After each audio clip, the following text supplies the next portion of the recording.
कुंभार समाजासाठी स्मशानभूमी लोकार्पण सोहळा उत्साहात. माजी आमदार राजेश पाटील यांच्या माध्यमातून निधी मंजूर.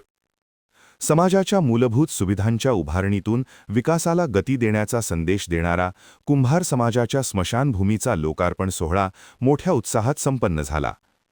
संत गोरा कुंभार यांच्या जयंतीनिमित्त आयोजित या कार्यक्रमात माजी आमदार राजेश पाटील यांच्या माध्यमातून मंजूर झालेल्या 20 लाख रुपयांच्या निधीतून उभारण्यात आलेल्या स्मशानभूमीच्या कामाचे लोकार्पण करण्यात आले. या उपक्रमामुळे कुंभार समाजाच्या दीर्घकालीन गरजेची पूर्तता झाली असून समाजातील नागरिकांमध्ये समाधानाचे वातावरण निर्माण झाले आहे.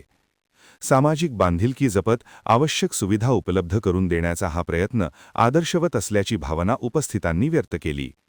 कार्यक्रमादरम्यान स्मशानभूमीच्या विकासासाठी निधी उपलब्ध करून दिल्याबद्दल समस्त कुंभार समाजाच्या वतीने माजी आमदार राजेश पाटील यांचा सत्कार करण्यात आला. यावेळी बोलताना उपस्थित मान्यवरांनी समाजाच्या सर्वांगीण प्रगतीसाठी अशा विकास कामांची गरज अधोरेखित केली. या सोहळ्यास कुंभार समाजातील नागरिक मोठ्या संख्येने उपस्थित होते. महान कार्य न्यूजसाठी प्रकाश आयनापुरे, चंदगड.